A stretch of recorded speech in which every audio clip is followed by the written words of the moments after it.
آج کی بابرکت شب نور شب برات کے نام سے معروف اور مشہور ہے۔ اس بابرکت شب کے دامن میں اتنی برکتیں اور اتنی رحمتیں ہیں کہ اللہ جل شانہ گناہ گاروں کو جہنم کی آگ سے آزاد فرما دیتا ہے۔ ام المومنین سیدہ طیبہ طاہرہ سیدہ عائشہ صدیقہ رضی اللہ تعالی عنہا فرماتی ہیں، ایک دن میں دیکھا کہ حضور میرے حجرہ میں نہیں ہیں، تو میں حضور کو تلاش کرنے نکلی۔ جنت البقیع میں آسمان کی طرف سر اٹھائے حضور اللہ سے التجائیں کر رہے تھے۔ مجھے دیکھا تو ارشاد فرمایا، عائشہ کیا تم نے یہ سمجھا کہ اللہ کا رسول تم سے زیادتی کرے گا؟ فرماتی ہیں میں نے عرض کی، یا رسول اللہ صلی اللہ علیہ وسلم، میں یہ سمجھا شاید آپ کسی زوجائے محترمہ کے حجرہ میں تشریف لے گئے ہیں۔ فرمایا آج لیلۃ النصف من شعبان، شعبان کی 15ویں رات ہے، درمیانی شب ہے۔ اس رات کو اللہ تعالی جل شانہ آسمان دنیا پہ نزول اجلال فرماتا ہے، اور قبیلہ بنو کلب کی بکریوں کے بالوں سے زیادہ لوگوں کو جہنم کی آگ سے آزاد کر دیتا ہے۔ قبیلہ بنو کلب عرب کا بہت بڑا قبیلہ تھا جو بھیڑ بکریاں پالتے تھے، اور لاکھوں کی تعداد میں ان کی بکریوں اور بھیڑوں کے ریوڑ تھے۔ تو اس قبیلے کی بکریوں کے بالوں سے بھی زیادہ گناہ گاروں کو جہنم کی آگ سے آزاد کر دیا جاتا ہے۔ تو یہ وہ بابرکت شب رحمت ہے، شب نور ہے، جس کے دامن میں اتنی برکتیں ہیں کہ کوئی محروم نہیں رہتا۔ صرف وہ بد نصیب لوگ جو شرک میں مبتلا ہیں، جو سخت کینہ پرور ہیں، جو قطع رحمی کرتے ہیں، قاتل ہیں، عادی شرابی یا بدکار ہیں، انہیں اس مبارک رات میں محروم رکھا جاتا ہے، ورنہ اللہ کی رحمتوں کا عموم اس بابرکت راتوں میں اس قدر ہوتا ہے کہ کوئی گناہ گار جو اس کے حضور ہاتھ دعا کے لیے اٹھاتا ہے اور اپنا دامن پھیلا کے اس کی رحمتیں مانگتا ہے، اسے محروم نہیں رکھا جاتا، بلکہ اللہ سب گناہ گاروں کو جہنم کی آگ سے آزاد کر دیتا ہے۔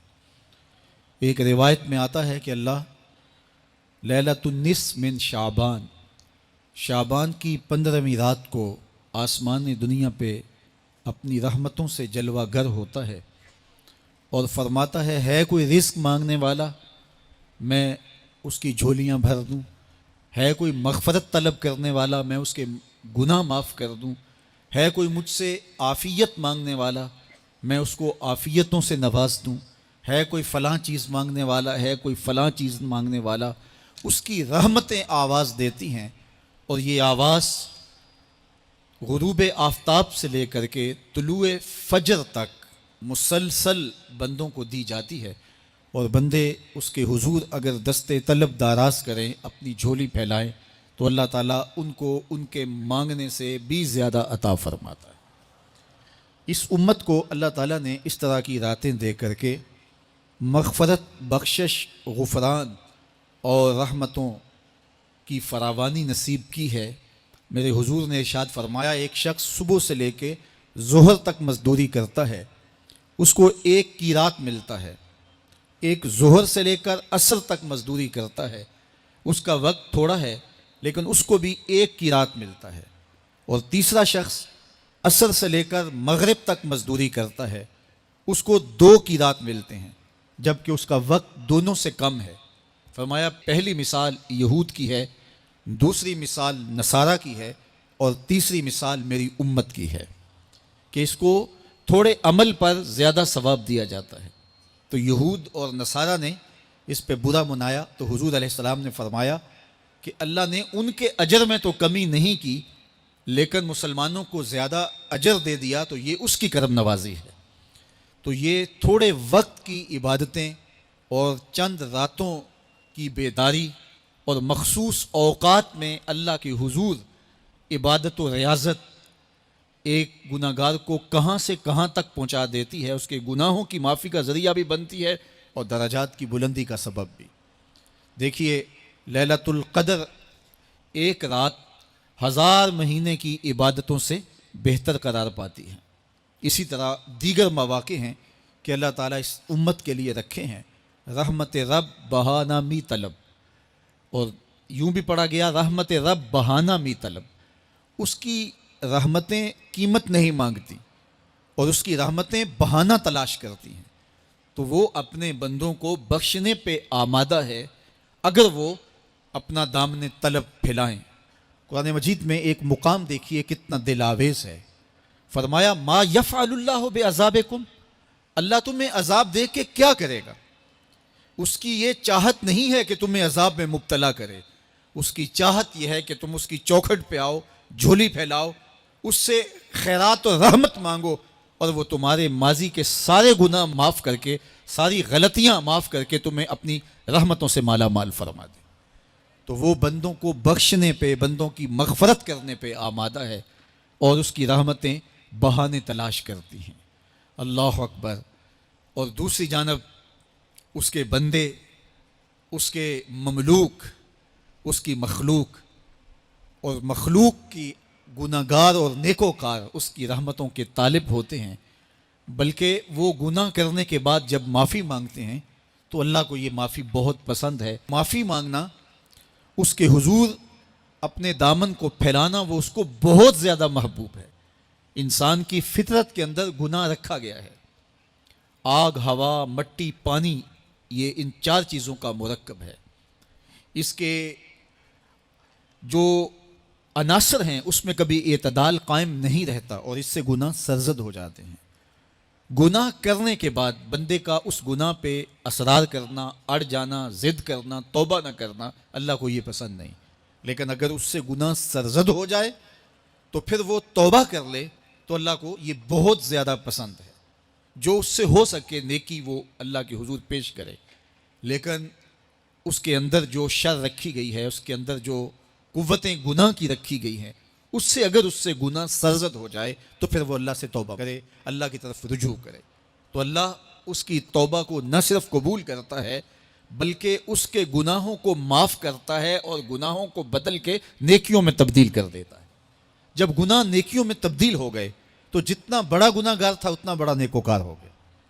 حضرت سیدنا عمر رضی اللہ تعالیٰ عنہ بازار میں جا رہے تھے تو ایک شرابی نے ہاتھ میں بوتل پکڑی تھی شراب کی، تو حضرت عمر ہاتھ میں درہ رکھتے تھے اور آپ کا جاہ و جلال دیتنیت ہوتا، تو جو ہی حضرت عمر رضی اللہ تعالیٰ عنہ کو اس نے دیکھا تو ڈر گیا اور دل ہی دل میں کہا اے اللہ آج عمر کے قہر سے بچا لے، میں تیری بارگاہ میں سچی توبہ کرتا ہوں، اور جلدی سے شراب کو بغل میں چھپا لیا۔ اتنے میں حضرت عمر سر پہ پہنچ گئے اور گرج کر کڑک کے کہا کہ یہ تیری بغل میں کیا ہے؟ چونکہ اس کو بوتل چھپاتے دیکھا تھا تو وہ ڈر گیا اور ڈرتے ڈرتے کہنے لگا حضرت یہ سرکہ ہے۔ اب تھی تو شراب، لیکن ڈرتے ہوئے بولا حضرت سرکہ ہے۔ تو حضرت عمر نے کہا نکال۔ جب نکالا تو شراب نہیں تھی، واقعی سرکہ بن چکا تھا۔ تو جب اللہ کے حضور کوئی توبہ کرتا ہے اللہ اس کے گناہوں کو بدل کے نیکیوں میں تبدیل کر دیتا ہے۔ حدیث پاک میں آتا ہے کہ قیامت کے دن اللہ ایک شخص کو کہے گا کہ اپنا نامہ اعمال پڑھ، تو وہ نامہ اعمال پڑھنے لگ جائے گا، تو نامہ اعمال کے اندر چھوٹے گناہ بھی ہوں گے، بڑے گناہ بھی ہوں گے، تو اللہ سے حیا کرتے ہوئے، شرم کرتے ہوئے وہ بڑے بڑے گناہوں کو چھوڑتا جائے گا اور چھوٹے چھوٹے گناہوں کو پڑھتا رہے گا۔ جب وہ سارے گناہ پڑھ چکے گا اور کتاب ختم ہوگی تو اللہ تعالیٰ اسے فرمائے گا میرے بندے تو نے یہ جتنے گناہ پڑھے ہیں میں نے سب کو بدل کے نیکیوں میں تبدیل کر دیا۔ تو بندہ کہے گا اللہ ابھی تو میرے بڑے بڑے گناہ رہتے ہیں جو میں نے پڑھے ہی نہیں۔ فَضَحِكَ النَّبِيُّ حَتَّى بَدَتْ أَنْيَابُهُ، حضور جب یہ بیان فرما رہے تھے تو حضور اتنا مسکرائے کہ صحابہ نے حضور کی داڑھیں دیکھ لی۔ تو پہلے وہ بڑے بڑے گناہ چھوڑے جا رہا تھا، لیکن جب اللہ فرمائے گا کہ میں تیرے گناہوں کو بدل کے نیکیوں میں تبدیل کر دیا تو وہ کہے گا ابھی تو بڑے بڑے گناہ رہتے ہیں جو میں نے ابھی پڑھے ہی نہیں۔ تو جب کوئی بندہ اس کے حضور توبہ کرتا ہے اللہ یہ نہیں دیکھتا اس نے گناہ کتنے کیے ہیں، یہ دیکھتا ہے بندہ آیا میری چوکھٹ پہ ہے تو اللہ اس کے پچھلے سارے گناہ معاف فرما دیتا ہے۔ اللہ اکبر۔ میرے اور آپ کے آقا و مولا نے اللہ کے حضور توبہ کرنے اور اس پر اللہ کی خوشی اور اللہ کی خوشنودی کا ذکر کرتے ہوئے ایک مثال بیان فرمائی کہ ایک شخص صحرا میں سفر کر رہا تھا تو وہ ایک درخت کے نیچے دوپہر کاٹنے کے لیے، سستانے کے لیے رک گیا اور درخت کے ساتھ اپنے اونٹ کو باندھ دیا اور خود لیٹ گیا تاکہ دوپہر کاٹ لوں۔ تھوڑی دیر کے بعد جب اس کی آنکھ کھلی تو اس نے کیا دیکھا کہ اونٹ ماں ساز و سامان کے ساتھ غائب ہے۔ اب صحرا میں اونٹ کا گم ہو جانا گویا زندگی چلے جانے کے مترادف ہے۔ تو اس نے دائیں بائیں بھاگ دوڑ کے دیکھا کہ کہیں اونٹ کا نشان مل جائے، لیکن اونٹ کا نشان نہیں ملا۔ تا حد نظر کوئی انسانی آبادی نہیں۔ وہ بھاگا اور تھک ہار کے دوبارہ اسی درخت کے نیچے بیٹھ گیا اور پیاس سے ہلکان ہوا جا رہا تھا اور درخت کے ساتھ ٹیک لگا کے لیٹ گیا اور موت کا انتظار کرنے لگا۔ جن لوگوں نے صحرا کا سفر کیا ہے ان کو اس بات کا اندازہ ہوگا کہ کئی 100 میل تک انسانی آبادی ہی نہیں، اب نہ کچھ کھانے کے لیے بچا نہ کچھ پینے کے لیے بچا، اونٹ بھی غائب ہو گیا، توشا بھی ساتھ ہی چلا گیا، تو اب ظاہر ہے سیدھی موت ہی نظر آ رہی ہے۔ تو وہ اس درخت کے ساتھ ٹیک لگا کے بیٹھ جاتا ہے اور موت کا منتظر ہوتا ہے۔ تھوڑی دیر کے بعد پھر اس کی دوبارہ آنکھ لگ جاتی ہے۔ جب دوبارہ آنکھ لگتی ہے تو تھوڑی دیر بعد پھر آنکھ کھلتی ہے۔